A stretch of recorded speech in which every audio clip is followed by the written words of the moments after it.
Hello YouTube, it is Toy Adventures, finally back with another review. I know I've taken a little bit of a break, but we're back to reviews. And today we're taking a look at the Jurassic World Dominion Owen Escape playset from Target.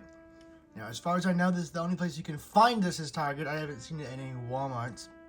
And basically, this is just another big dinosaur pack. Now, this retails for about 30 bucks at your local Target.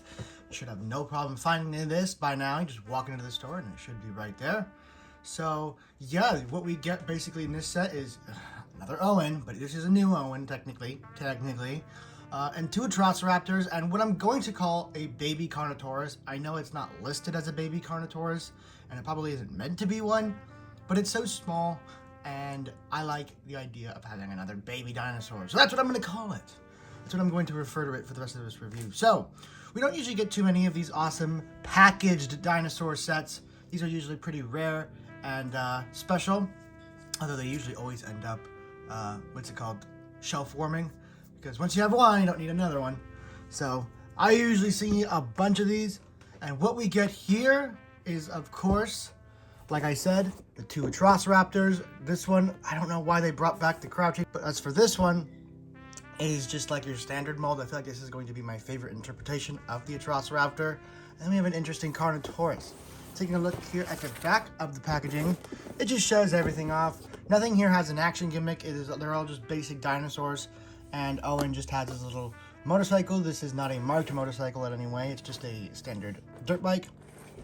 And yeah, it says utility tool included. It's just his knife that is also sheathed, so I don't know how it'll be a weapon.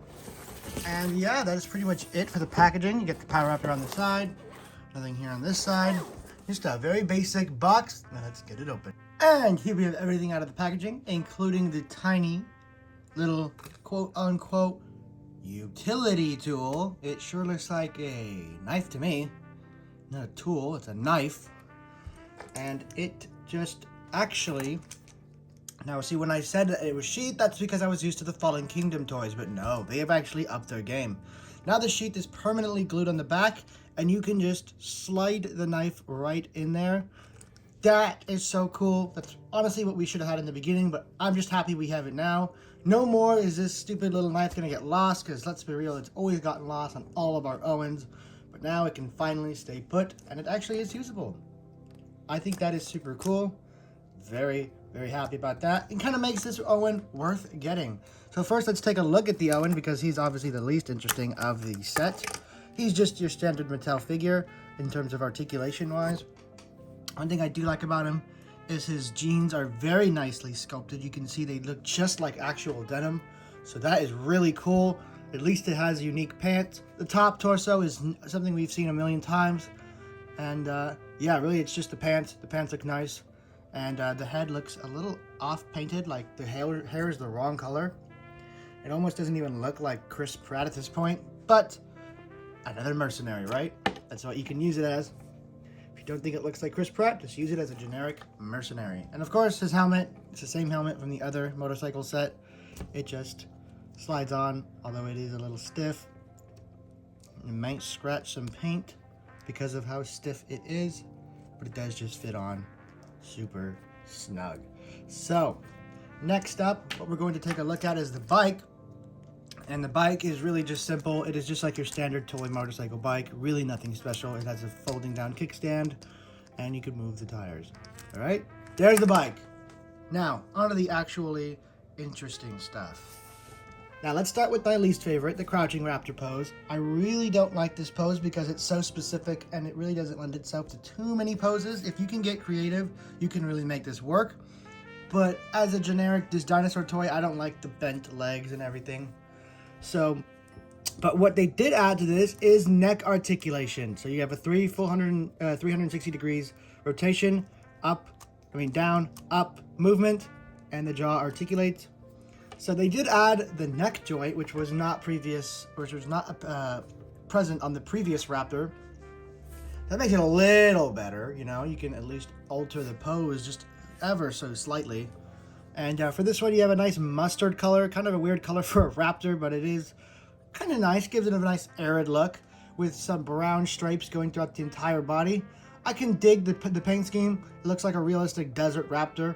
Although I just, again, I don't like the pose. But for a crouching raptor in that category, this is probably one of the better ones just because it has the neck articulation. Taking a look at his brother over here, this is definitely the better figure of the two Atrociraptors. You have a much nicer neutral pose with wonderful neck articulation, the same as the last figure. So this line could honestly rival the extreme damage and how they were just like basic figures with basic good articulation. This has very similar articulation to the battle damaged or extreme damage blue Velociraptor, which is previously my favorite raptor, and until the Amber Collection one. But until then, it was my favorite raptor, and this one follows the same guidelines except without the giant unsightly gash in the side. So you do have leg rotation, 360 degrees, full 360 degree rotation, and the tail, which the tail is significantly lighter in color. This is just strange to me. Why is it such a deviation? It's this color on the tail is not seen anywhere else on the body. Maybe right here on the chin, but I think even then it's a slightly different color scheme. It's just a strange decision. We always complain about non-painted tails, and this time they just painted the tail the wrong color. Maybe it's actually there in the design and I'm just not seeing it.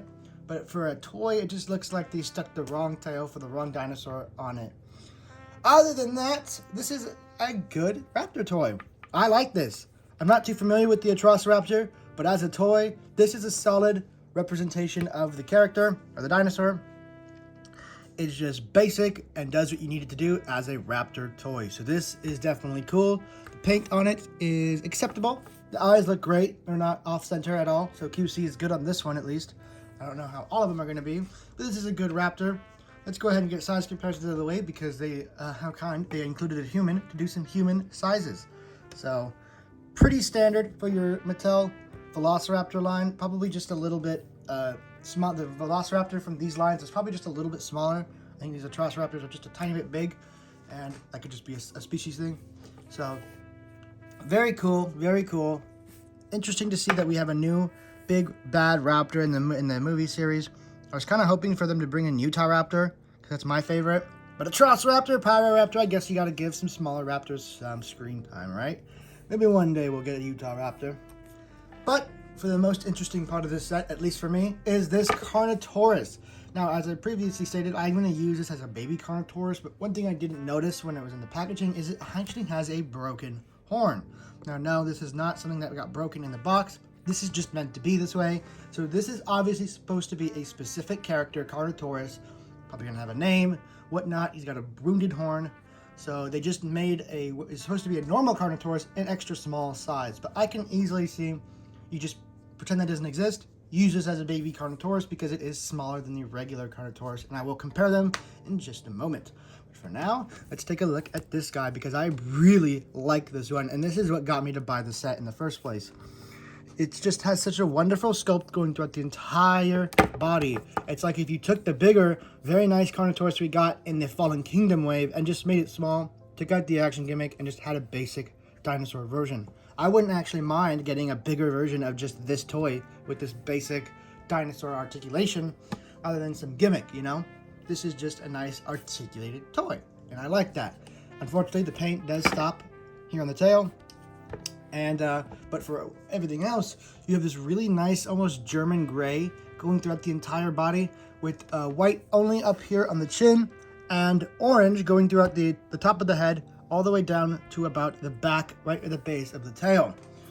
This offers a nice paint scheme, albeit, you know, Mattel's usual simplified colors palette. Here at the eye is relatively nicely painted. This one on this side is quite off.